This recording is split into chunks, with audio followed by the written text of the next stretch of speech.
Bienvenidos a la segunda temporada de nuestro podcast. Somos Bárbara y Ana Paulina, dos amigas que por muchos años hemos compartido la educación en casa y la crianza de nuestros hijos. Contaremos nuestra experiencia y hablaremos de la educación en casa como una manera más libre, respetuosa y consciente de vivir el aprendizaje en familia. Esta segunda temporada aún está siendo grabada en medio del confinamiento que nos trajo la pandemia. Por eso sabemos que la calidad del sonido no es la mejor y agradecemos la paciencia y comprensión. Sírvete un té o un café y acompáñanos. Hola, bienvenidos a un nuevo capítulo del podcast Un té con Bárbara y Ana Paulina. Estoy segura que nos han extrañado. Nosotros también hemos extrañado encontrarnos para grabar, pero bueno, ustedes saben que a veces la vida se complica y ha sido difícil encontrar el momento para juntarnos y grabar más episodios. Así que hemos decidido que este va a ser el último episodio de esta temporada, que no queríamos dejar en el aire. Queremos hacer un cierre. Para hoy no hay un tema específico, pero queremos hacer como una evaluación o un repaso por todo lo que ha sido grabar estos podcasts, los temas que hemos tocado y bueno, conversar sobre eso.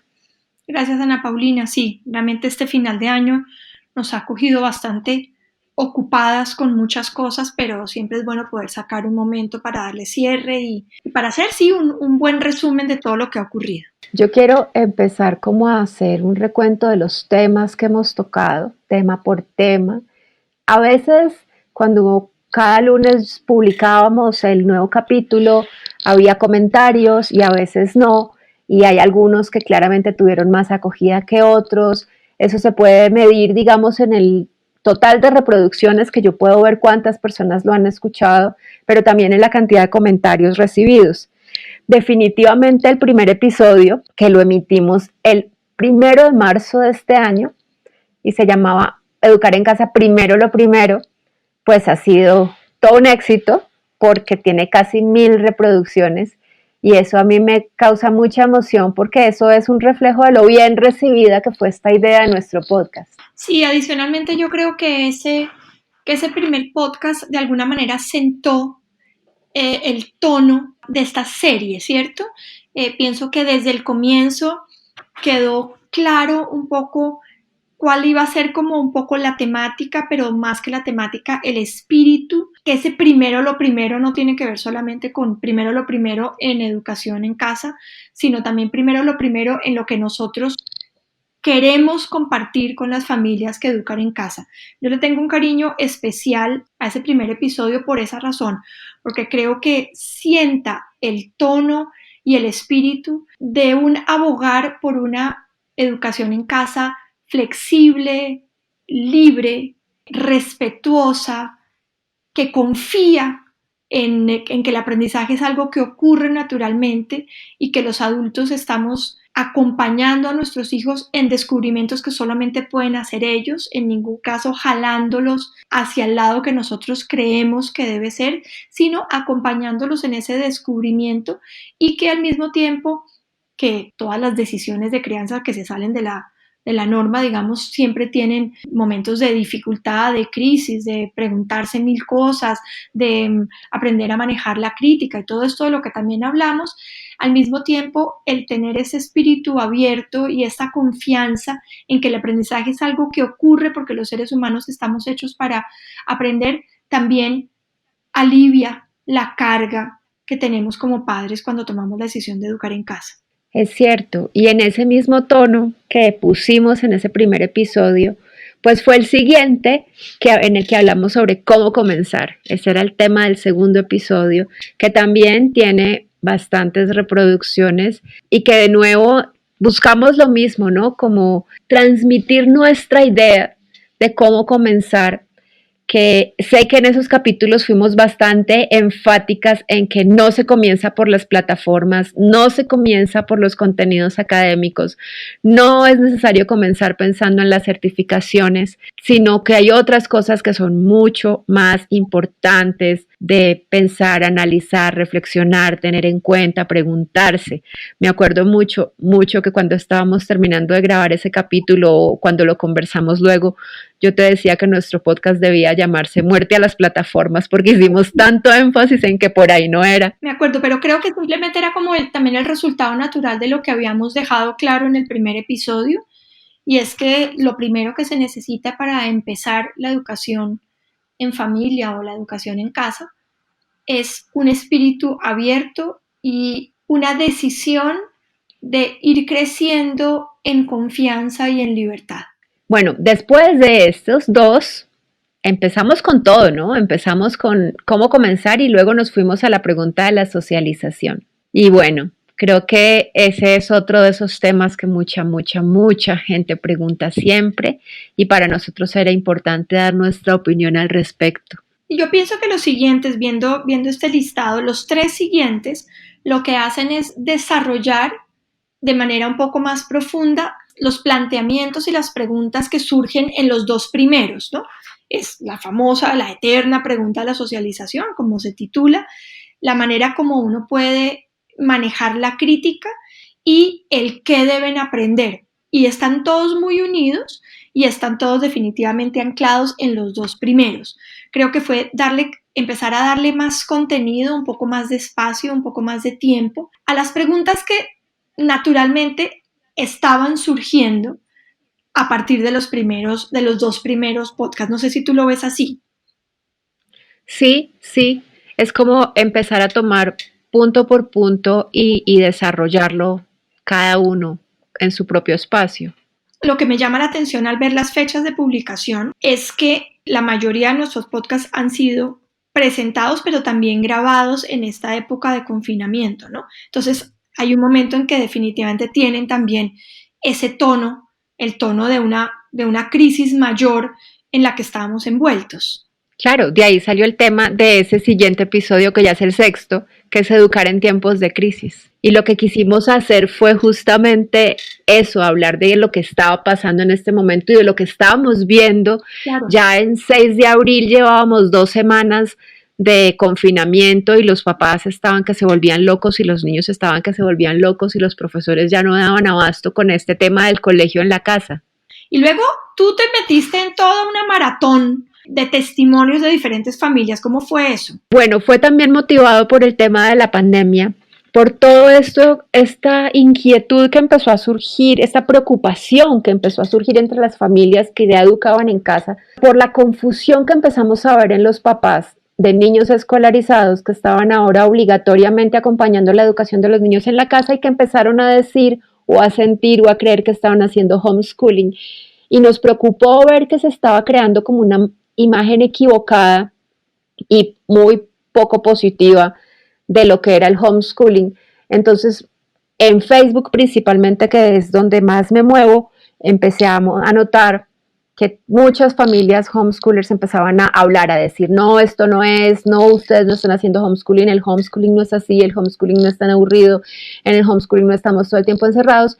Y Priscila Salazar, una mamá mexicana, que tiene también mucho tiempo educando en casa, ella misma y sus hermanas fueron educadas en casa y creo que tiene como una gran comunidad de gente que la sigue, propuso hacer ese maratón y pues conoce a mucha gente de todas partes y nos invitó a muchos, fuimos, ya no me acuerdo cuántos fuimos, pero fue toda una mañana de un sábado, si no estoy mal, o fueron 2 días, ahora no recuerdo cómo estuvo repartido, pero fuimos muchos a quienes nos dijo, bueno, hablen de qué es para ustedes la educación en casa. Ese fue el maratón.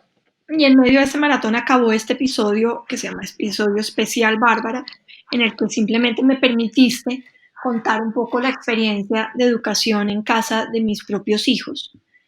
Y luego vienen 2 temas que fueron realmente importantes. Yo no diría los 2, sino los 3 siguientes, que son el de la disciplina, que parece ser siempre una de esas preguntas que inquietan mucho a las personas que rodean o que en un determinado momento se ven cerca a una familia que educa en casa, que es si el colegio lo podemos equiparar a disciplina, es un lugar al que nuestros hijos van para aprender disciplina, ¿cómo se logra eso mismo cuando uno está por fuera de un sistema?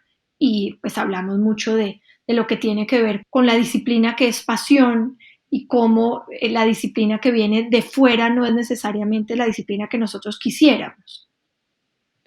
Exacto. La gente cree que uno tiene que vivir como en un régimen militar para aprender un montón de cosas que va a necesitar para la vida. Y que si no tiene ese régimen de obediencia, de hacer lo que uno no quiere, de hacerle caso a los otros, de acatar una autoridad, entonces, pues no sé, va a ser una persona desadaptada socialmente y no va a poder con un jefe y no va a poder con un montón de cosas que se supone que harán parte de la vida adulta.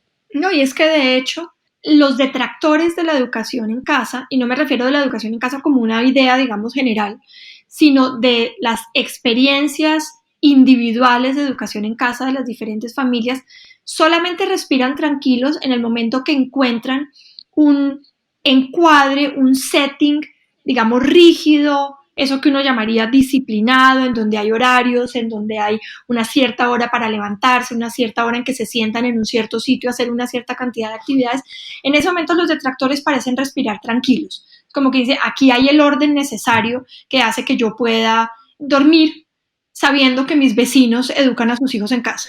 Sí, es una manera de pensar que está súper arraigada, por ejemplo, en la gente que trabaja en pedagogía, en los maestros. Para ellos como que si no hay toda esa estructura sosteniendo a los niños es como si simplemente se fueran a desbordar, como si les sacaran los huesos del cuerpo y nada los pudiera sostener, como si ellos mismos por su propia cuenta o en una vida más natural, esa estructura nunca la fueran a llegar a conseguir.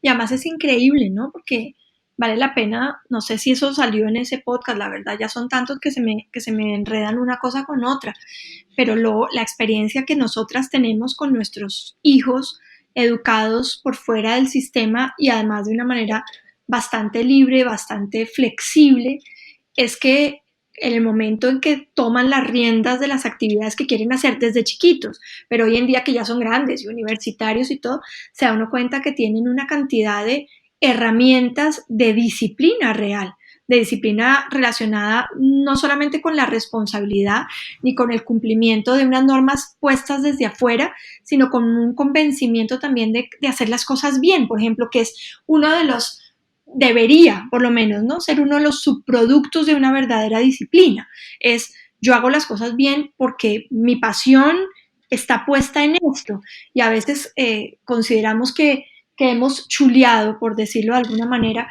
que hemos chuleado el concepto de disciplina porque los niños obedecen ciegamente normas, muchas de ellas bastante absurdas. Yo voy a contar aquí una anécdota. Una de mis hijas estuvo hoy en un colegio en Bogotá haciendo unas actividades presenciales para algunos niños que estaban teniendo problemas especiales con la asistencia virtual o presencial que ya algunos colegios tienen. Y le impresionó que cuando los profesores del colegio no estaban, sino que estaban solamente las personas a cargo de la actividad del día, los muchachos podían decir cosas como, por ejemplo, yo no quiero volver al colegio porque a mí alguien va a tener que explicarme en qué afecta que tenga las uñas pintadas mi aprendizaje, en qué afecta mi capacidad de concentrarme o de cumplir con unos ciertos objetivos el hecho de que tenga el pelo pintado.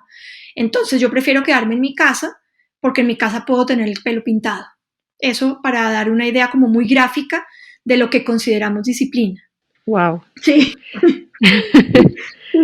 Sí. Wow, total. Sí. Esa es la reacción. Sí, es que son un montón de cosas que son tan arbitrarias, unas exigencias que yo no le veo más sentido sino como demostrar que el que manda es el colegio, que el que manda es el maestro y que el que manda es el rector. No tienen más sentido que eso. Claro, pero el punto en esto, Ana, es que las personas que le tienen miedo al homeschooling porque los niños no son disciplinados, estamos hablando de que le tienen miedo a eso, a que no sean capaces de obedecer ciegamente normas, muchas de las cuales, no podemos decir todas, ¿no? Pero muchas de las cuales son absurdas. Y yo me acuerdo en mis años, no en la red, sino en la Liga de la Leche, muchas veces hablando con las mamás, entre más cercano al desarrollo natural y a la etapa de desarrollo de un muchacho, de un niño, de un bebé, entre más cercana a sus necesidades y a su etapa de desarrollo sean las normas que se ponen, más fácil va a ser hacerlas cumplir. Y el ejemplo en eso es, uno le puede decir a un chiquito de 2 años, no toques, no toques, no toques, no toques, pero el impulso de tocar y de conocer con las manos y de llevarse, por ejemplo, toda la boca, es mucho más fuerte que la norma. Entonces es mucho más sensato reorganizar la casa para que lo que toque, lo que está a su alcance, no le haga daño ni él pueda hacerle daño, ¿cierto?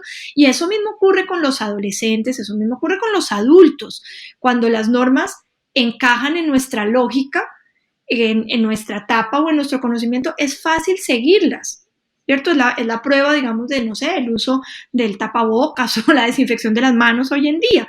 Pero cuando las normas son absurdas, pues es muy difícil pretender seguirlas. Claro.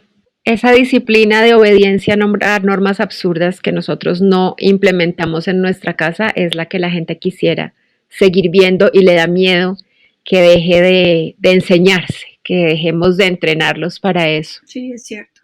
De algo de eso debimos haber hablado en uno de los siguientes capítulos, que es el de los adolescentes, pero antes de ese estaba el del rol de los papás. Sí, creo que en estas dos siguientes, pues teníamos dos grupos poblacionales, dirán, involucrados en la educación en casa y cómo trabajar, ¿no? Por un lado, con el apoyo del papá y por el otro lado, cómo manejar toda esta situación cuando los muchachos ya caminan por sí mismos. Sería muy bonito hacer un nuevo episodio sobre el rol de los papás con un papá invitado. Totalmente. Espero que podamos tenerlo. Creo que hay que en algún momento. De eso para el próximo año. Bueno, el siguiente capítulo que hicimos sobre la legalidad de la educación en casa, no nos sospechábamos en ese momento que el tema se iba a poner tan vigente como ha estado ahora por cuenta del proyecto de ley. Esa vez simplemente era un tema más de esos que son los que más preguntan, los que la gente más quiere saber.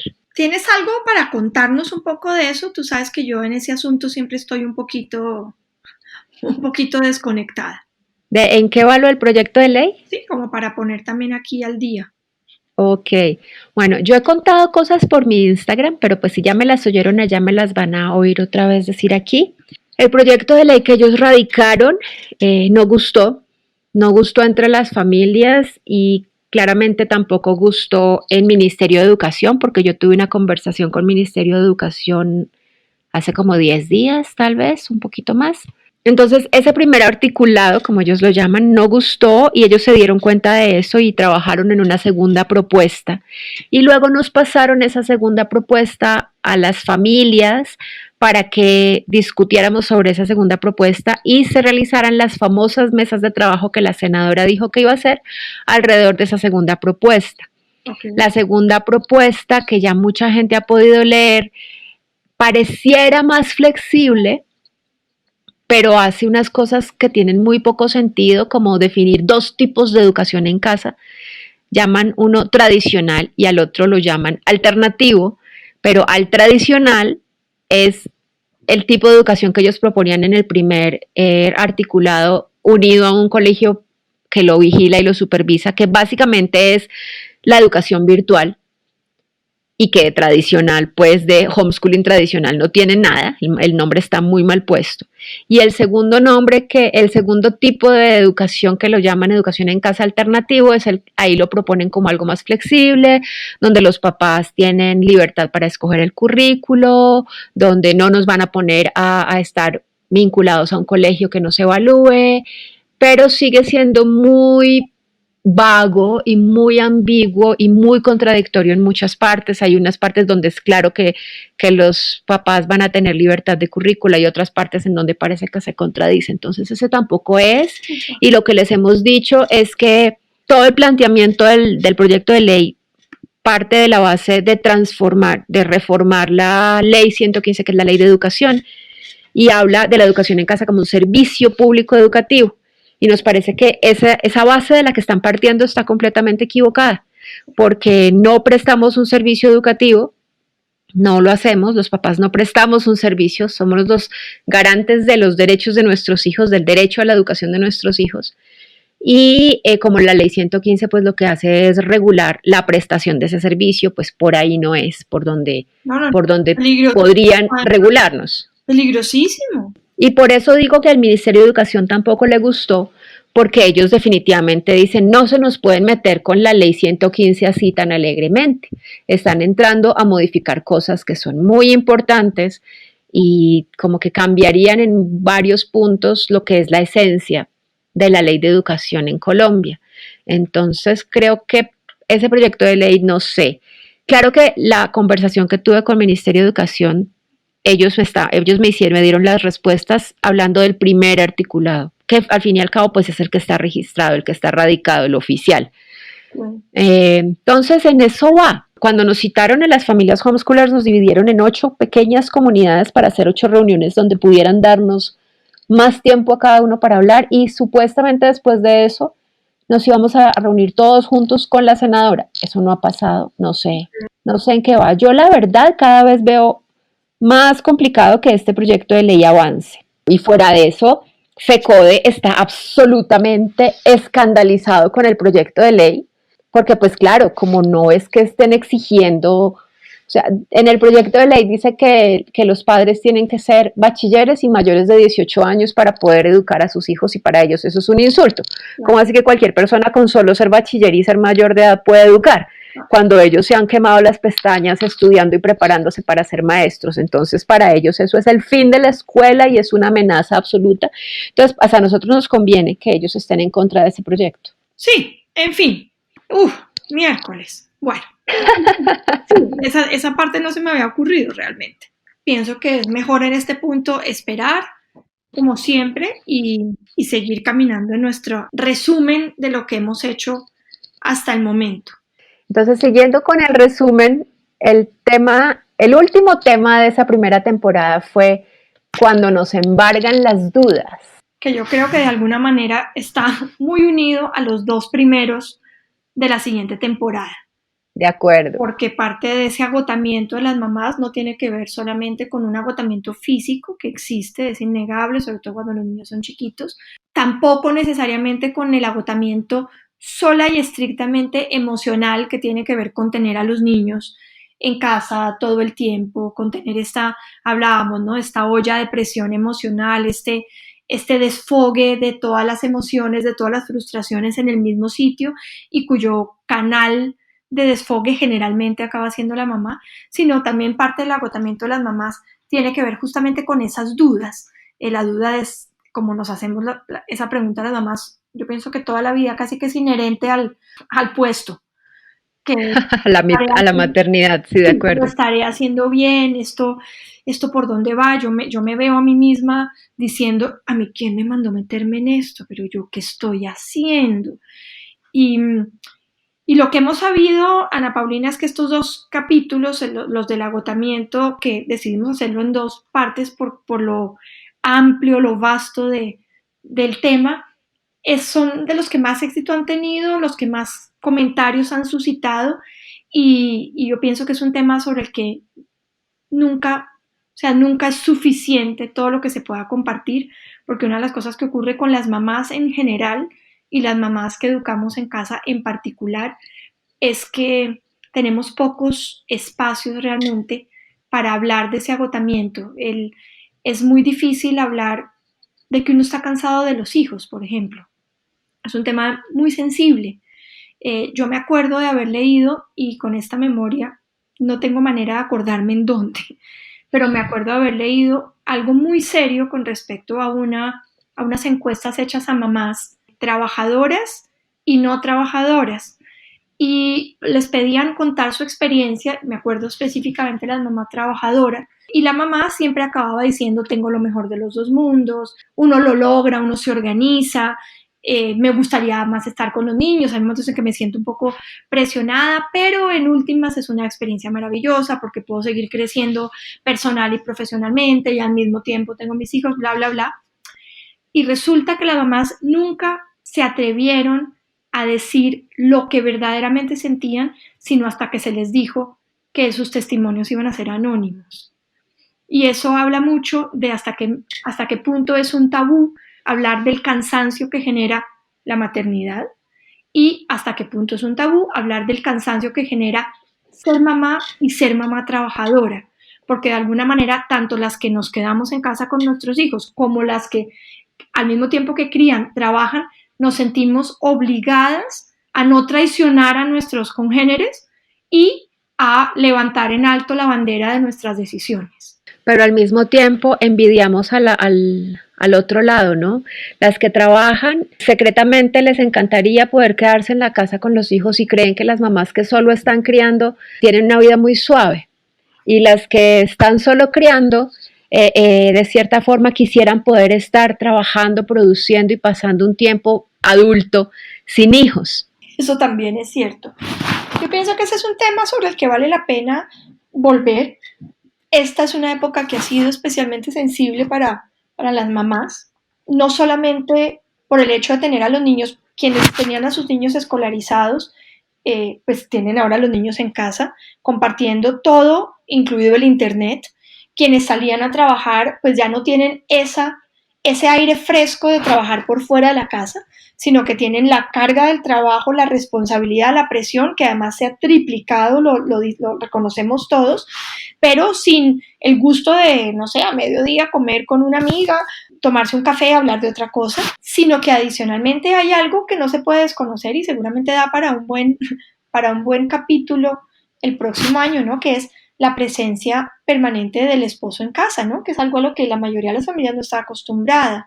Entonces, sabemos del agotamiento y pienso que una de las cosas que podemos hacer nosotras desde este pequeño espacio es invitar a las mamás a hablar de esas dificultades en libertad, en la libertad que da encontrarse con otra mamá que ha vivido una situación similar.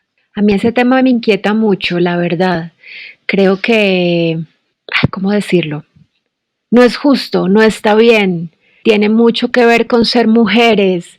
Y bueno, ayer era el Día Internacional en contra de la violencia contra las mujeres y creo que se conecta un poco con eso. Hay un montón de violencias ocultas de las que las mujeres son víctimas permanentemente y todas esas expectativas que recaen sobre ellas por ser la mujer de la casa, de cierta forma es violento. Que el papá esté cansado y pueda ir a acostarse a dormir cuando quiera, pero si la mamá está cansada, tiene que dejar la casa limpia, sacar al gato, acostar a los niños, poner en remojo las lentejas del otro día y se demora media hora antes de poder irse a dormir. Eso no está bien. Es todavía esa desigualdad de géneros que existe y además esa soledad que las mujeres no están obligadas, pero no ven cómo no estar solas. Lo asumen porque lo ven como lo que toca y todo eso hace que sea tan duro a veces ser mamá, no tanto por los niños, sino por toda esa carga que uno siente que tiene que arrastrar con uno. Sí, creo que ese agotamiento de las madres en gran parte es porque no es posible decir que uno puede estar agotado de estar con los hijos, ¿cierto? Está muy mal visto. Está muy mal. De acuerdo. Yo presento el siguiente capítulo porque fue un capítulo que realmente disfruté mucho, que fue una entrevista que te hice, Ana Paulina, en el momento en que lanzaste tu libro, si el colegio no existiera. Esto sigue siendo un hito en la historia de la red en familia, de nuestra amistad y por supuesto tuya. Para mí fue un orgullo, una alegría enorme poderte entrevistar, poder tener como esos chismes tras bambalinas de todo lo que hubo detrás de la producción de ese libro y que ese libro viera finalmente la luz. Es un capítulo que atesoro de manera particular. Y yo agradecí muchísimo que tú lo hubieras propuesto, la verdad. Y también me encantó el siguiente, que fue la entrevista que le hicimos a Janet. Hace muchos días no hablábamos con ella y Janet es una persona de esas que dice lo que piensa, no tiene pelos en la lengua y tenía muchas ganas de entrevistarla. Y ese se une sin duda con la entrevista con Camila, que también fue un hit. Por supuesto, ese fue hit absoluto. Sí, total. Sí, Camila y su sensatez a prueba de todo. Eso fue maravilloso, sí. lo que tuvimos en esas dos entrevistas.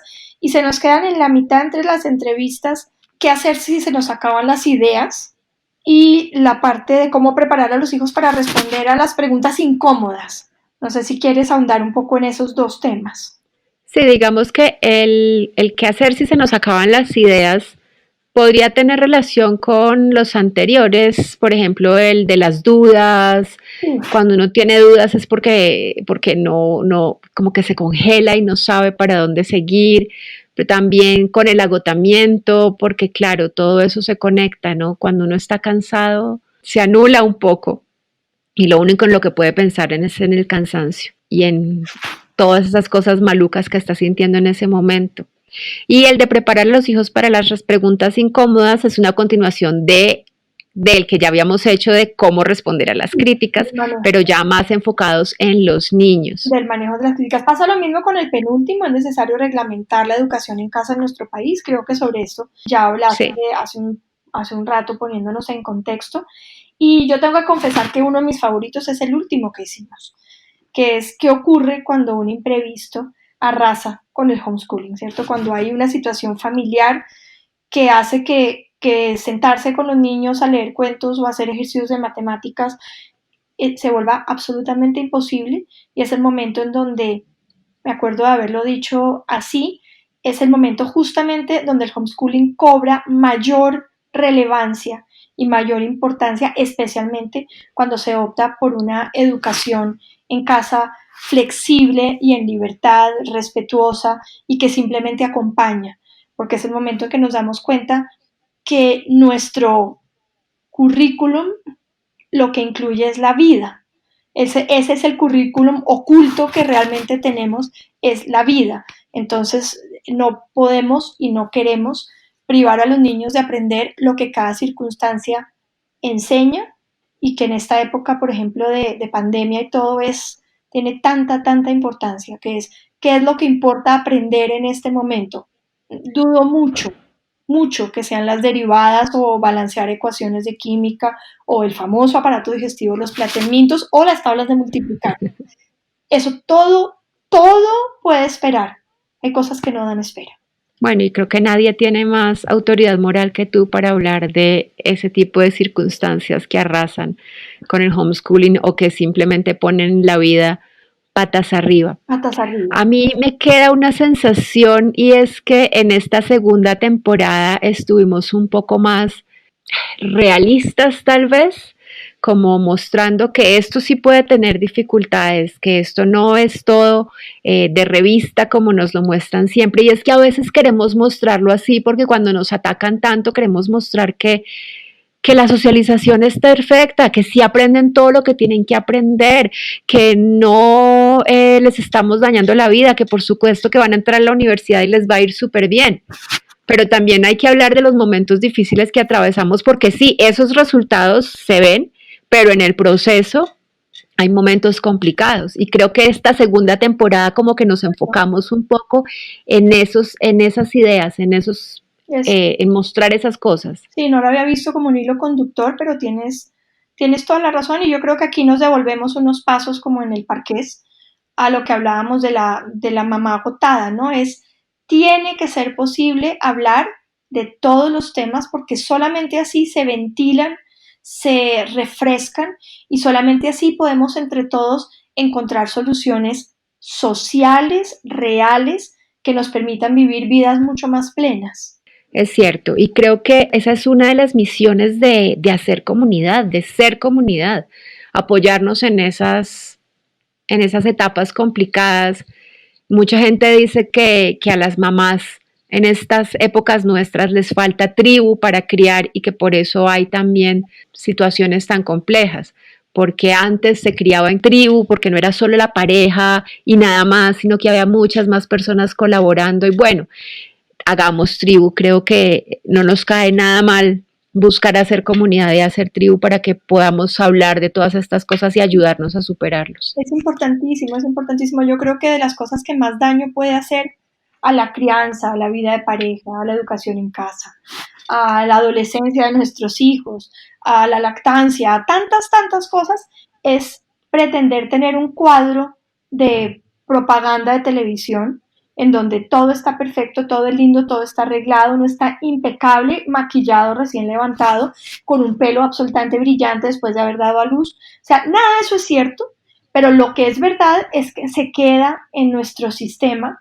haciéndonos sentir inadecuados siempre. Sí, eso debería dejar de pasar. Deberíamos dejar de esperar que esa sea la normalidad, porque esa no es la normalidad, y la mujer que logra mostrar eso tiene que estar excesivamente agotada o negándose a ella misma para poder lograr todo eso que hay que mostrar para tener esa imagen de mujer perfecta. Sí, así es. Ni somos perfectos, ni nuestros hijos son perfectos, ni el homeschooling es perfecto, ni todo fluye. Hay semanas maravillosas en que todo fluye y otras en que todo está estancado. Y eso es normal. Yo creo que este resumen, lo más importante, es que nos permite a nosotras dos darnos cuenta de toda la tela que hay para cortar y con la cual los estaremos esperando el próximo año. Yo espero también que este resumen los haga antojarse de escuchar los capítulos que se perdieron. Hay mucho material, hay muy buenas ideas aquí, y vayan y escúchenlos. Aprovechen estas vacaciones para escuchar los que no oyeron, repetir los que les gustaron. Escríbanos dándonos ideas de temas para la próxima temporada del próximo año, y de pronto anímense a no sé, si quieren contarnos su historia, también podría ser. Yo tengo una lista gigante de gente que quiero entrevistar, así que si tienen una historia que nos quieran contar, bienvenidos.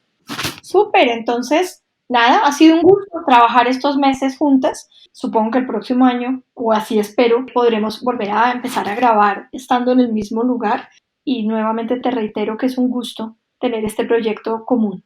Para mí también ha sido una gran alegría haberlo logrado.